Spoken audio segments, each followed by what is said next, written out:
Listen to the vibes. Welcome, everyone, to another episode of Vibes. I'd like to welcome here Dr. John, who is a physician and a sleep specialist. So, we're going to get to know him, have a great conversation. Dr. John, tell us a little bit more about you. So I'm a board certified sleep specialist. My background is pulmonary medicine and intensive care. I've been practicing all this for about 25 years. 5 years ago, I said, hey, let me pursue my passion after doing all that crazy lifestyle and being in the ICU 24/7, 80, 100 hours a week. So sleep has been my passion for a long time because even in med school, when I slept better, I did the exams better, right? I'm a better person. I'm well rested when I'm well rested. So I knew there is something. Sleep is, we heal, we grow in our sleep. All those imaginations run wild. So I know sleep is a superpower. So how do I take it to the next level? So I decided to write a book, 2 years ago, and my book was published, in March of this year. And I have my own 100% dedicated sleep medicine clinic, which I started 3 years ago. So I'm here spreading the good news of sleep so everybody can discover or rediscover their own strength. And so we all can be better version of ourselves and the world will be more peaceful. That's on the mission that I'm on. Well, a couple of decades ago, I was about 36 and I had a heart attack. Mm. And right after that, it's also when I found out I was diabetic and, high blood pressure, the whole nine yards. And then I started having problems sleeping. I was going, gosh, I guess about 3 months on 2 to 3 hours of sleep at night if I was lucky. I went to my doctor and I said, look, I can't do this anymore. And they started me out on Ambien. So I got a Mm. couple of questions for you. Number one, was the symptoms, or was that a symptom of, the medical problems that I had? And also, what are your thoughts on Ambien? So, the lack of sleep is the tip of the iceberg of what's going within yourself, right? It could be as simple as anxiety or depression, or it could be sleep conditions like sleep apnea or restless legs, or rarer conditions where people kick and move in their sleep. Those could be it. Or some people are wired to be not sleeping, right? So it could mean a lot of things. People who have diabetes, they don't sleep better because they have to use the restroom many times, and the blood sugar fluctuations make you wake up. People who have emphysema or COPD, they're not breathing, so that makes you wake up. And if you have congestive heart failure, heart problems, you also wake up multiple times. So it could be either, psychological reasons, medical reasons, sleep problem. So we have to rule all that out. What's your body trying to tell you? Or when you rule all that out, you could be a person who doesn't sleep well for no reason. So that's a separate entity. That's called insomnia. And then the other conditions are called comorbid insomnia because you're not sleeping because of other comorbid conditions or associated conditions, whether it's psychological, medical, or sleep. So next part two of your question, Ambien. Ambien was all that we knew 20 years ago. It's about 20 years, and it helps people. What it does, it's like there are receptors in our brain that helps us to sleep, and it kind of goes and binds and enhances those receptors to help us sleep better. But some of the side effects are people wake up in their sleep and do things without their knowledge. You lose that inhibition. So that's a danger. And also, long-term use of any of these medications can affect your memory. And also, then the next day morning, you wake up, you're groggy, you are at risk for falls. So I would not recommend any sleep medications for long term, and so that's how I would assess you. If you had come to me, I would say, hey, do you have any of the other conditions that's causing you to have poor sleep? And then I have my own program I call the 7 sleep strategies, and I help you to sleep, holistically. And if all everything else fails, then I have to put you on medication. That's the last resort. And the good news is we have so many other newer medications now that are not as you know, what would say has more specific targeted areas, not like the affecting the whole brain. So that's what I would approach you as, Carl. I got addicted to it. Hmm. I felt like I couldn't sleep at all if I didn't take the medication. And Hmm. it was long term that I was on that stuff. And a few years ago, I decided that it was time to give it up. I needed to figure out another way. I got into meditation Hmm. and it definitely has helped. Now, I will say because I have a disease in my spine and it has it causes a lot of pain. I have a lot of nerve damage, that kind of stuff. So I don't take opioids.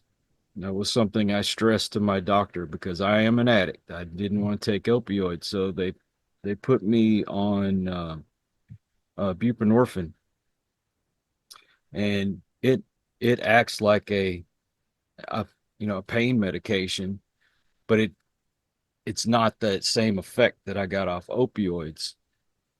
However, it does make me sleepy, and I feel like that helps also when I go to bed at night. But the meditation is definitely helped a lot. But I don't take anything for sleeping anymore. Excellent. So, I mean, in my discussion, I forgot to mention, pain is a serious affector of sleep. Mhm. when you it's like a vicious cycle. Pain affects sleep, but then you need good sleep to heal your pain, right? So, so in life, whenever we have a problem, what do we tell each other? Let's sleep on it. Nobody says let's work out on it and let's feast on. So, sleep is healing. I actually teach two techniques in my course and in my book. I'll just speak briefly on it. It's part of the meditation, how to calm your mind. One thing I tell people is to do some practice of yoga nidra. Nidra means nothingness. You adopt the corpse pose. You lay on your back with your palms up and start thinking of nothing. But if your mind is still racing, I tell people to focus from the head and the scalp and the face and the neck, and then do a scan, and then you will start to feel a sensation of letting everything go. So that's one technique I teach when you lay in bed. And also the other one I teach is vivid imagination, meaning when you lay in bed, you start thinking about the abstract. When people lay in the bed, they start thinking about the bills and the relationships and all that stuff, stress. But when you're in bed, I tell people to when you watch the last show, you be the director of the show and you direct the show. If you are the quarterback, you watch the sports, you become the quarterback and you just play the game. And then so you have your own story. I practice this for the last 40 years in my own life. So I knew it worked. So that's why I'm trying to popularize these two techniques. But then there are a lot of other things we have to do to get to here. See, we want sleep to be an on and off switch, but sleep is a dimmer. You have to work your way. Sleep is the antidote to the hustle culture. We hustle, hustle, hustle, and then we want to hustle our way into sleep. You can't. Sleep is ancient. So it's the yin and the yang. You have to master your sleep so you can hustle better tomorrow, right? So you have to pay attention to both. I've discovered, through my 25 years as a doctor, how to balance that. And I have discovered the art of sleep. And I'm hustling during the day, doing all kinds of things. But I rest well at night. So that's the message I want to teach. You can hustle and rest, but they are all counterproductive. You have to find a way to separate those two things.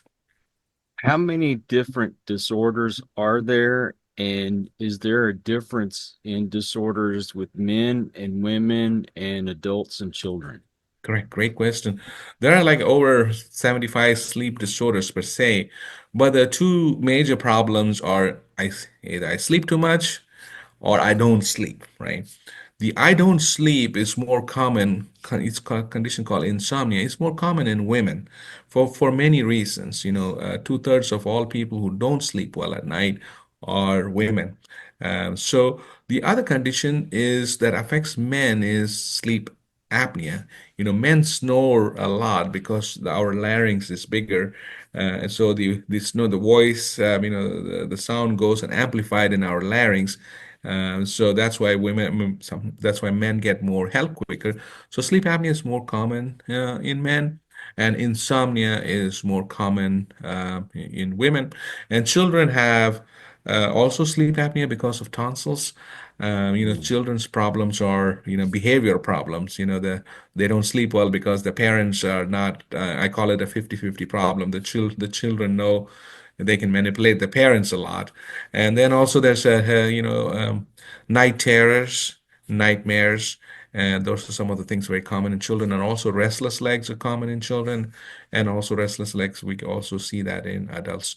So there are, very various disorders in different age groups. And then there's a condition in teenage years, it's called narcolepsy, where people are extremely sleepy. And also there's another condition called hypersomnia where you need a lot of sleep. So different ages, different problems. But to answer the question, sleep apnea more common in men and insomnia more common in women. Now, I've always heard that your lack of sleep affects weight gain. Is that true? Exactly. So when people make resolutions, if you're planning to lose weight, sleep has to be in the discussion. It has to be the foundation on which weight loss and fitness is built because you simply don't have the energy to work out. And also the great question about the diet.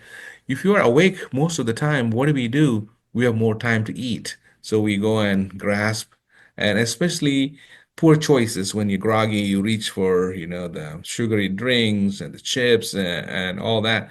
And that's why night shift workers are a little bit more on the overweight side because they have more time and they're fighting to be awake and they eat. And also the scientifically, when you don't sleep well, it alters the ratio of the hormones that control our diet. That's the leptin and the ghrelin. When we don't sleep well, you have more of the ghrelin, which increases your appetite, and you have less of the leptin, which controls the appetite. So that's another reason. And of course, when you weight gain, you allow your tendency to have sleep apnea, and that's going to affect your sleep. So it's a great question.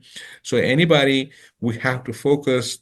If you're planning to lose weight and get fit, you have to. It's like a building block on which the other two, the fitness and the weight loss, are built. Sleep is the foundation. Now, I've heard some people say that you need 8 hours of sleep, and some people say you only need 6 hours of sleep. Which one of these is true? So the truth is somewhere in the middle. It varies between 6 to 8. Seven is a good number for most people. That's the reason why these many hours are needed is because we go through many stages and cycles of sleep. Every 90 minutes, sleep is not like down and up, in multiple cycles. So to get all those enough cycles and stages, we need that hour sleep. But somewhere along the line, there is this misconception that, hey, to get ahead in life, you need to only sleep less. Look at this guy. Uh, so there are some people who have the genetic lottery, like Elon Musk. He doesn't have to sleep a lot, President Trump. Those people are gifted with less time, and they get the quality sleep. So society sometimes gets the misinformation. You can be like that. Elon Musk actually thought everybody's like him. He forced everybody to work hard. Then he realized he's different. So he actually came on, the national news and said, "Hey, everybody sleep. I'm different." So just watch out for that. So in the hustle culture, we can get caught away by those examples, but most people will need 7 or 8 hours of sleep. Well, if all it took was to sleep like he does to become smart and Yeah. rich, I would do that. Correct. Yeah. So that's where the misinformation, that's why I'm trying to, we all cannot be like that. That's a few percentage of people, but to get the really good sleep, which happens earlier in the night. So that's why I tell people to 10 to 6 prioritize sleep, and then the rest of the 16 hours you can rule the world.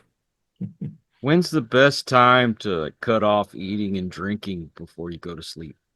Great question. So, if some people wake up at night to use the restroom, so you might want to, if you plan to go to bed around 10 p.m., cut down on, even alcohol at least 2 hours prior. And then, drinking tall glass of water closer to bedtime is not very good because you're going to wake up. So try to, reduce your fluid consumption at least about, an hour and a half. And then the large meal, clearly 2 hours you have to stop because whenever you eat a large meal, the digestive process creates heat, and then that heat, for our natural melatonin to secrete, it has to the our body temperature has to drop, and if it is in the body temperature still churning that meal, the melatonin is not secreting enough. So that reason, and also if you go with the food, the food stays in our stomach for 2 hours to get it all digested, then you have this bloating sensation, and then you are prone for acid reflux. So all those things, let the food leave your stomach at least 2 hours. So a large meal, you should be done maximum if you're going to bed by 10, you should be done by 8, absolutely. I usually try to stop eating after 6 o'clock. That's even better. And usually I'm in bed around 9:30. Right. So, I'm an old fart, so Yeah. I'd go to sleep at, 4 if I could. Yeah, yeah, yeah. Yeah. So, I mean, 2, 3 hours is you're doing the right thing. So all these different disorders, you're going to have a different approach on how you remedy these. Correct. Okay. And you have a clinic that people can come to and take care of these Yeah. problems. And also have an online, Sleep Fix Academy. People, have a lot of information there. Self-help course, people can sign, do that. I have several videos of, totally 90 minutes of your commitment to take that course. We can change your life. So I have all the information on my website called sleepfixacademy.com. I had one more question and it just slipped my mind. Mhm. Um, Give me just a moment because it was a good question I wanted to ask. Oh, yeah, yeah, yeah. So one thing I wanted to know when they do these sleep disorder tests where they Mhm. have you come in and monitor you, how does that work? What do they do? So I'm a huge fan of home sleep testing. I'm a believer your sleep quality is better known when you are at home. Mhm. So 90% of all the testing is done at home.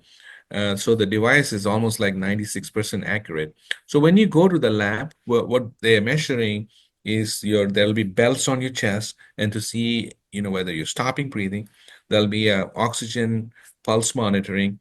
There'll be leads on your legs to see whether you are moving your legs, and there's a flow sensor close to your nose to see how much breath is coming, and there are a whole bunch of sensors on your brain, or on your scalp to see your sleep stages. So you'll be wired up pretty much, leads on your scalp. And then there's like a thermocouple, there's this, like an oxygen breathing device, a cannula. And then there's the, belts on your chest and one on your abdomen, and then leads on your leg and a finger probe. So many, many things. But home sleep study is the first way to go. I always do home sleep study, for most of the conditions. And so that's the best way to go. I think you get a reasonably good answer at home. So do they expect you to go to sleep naturally or do they medicate you to go to sleep?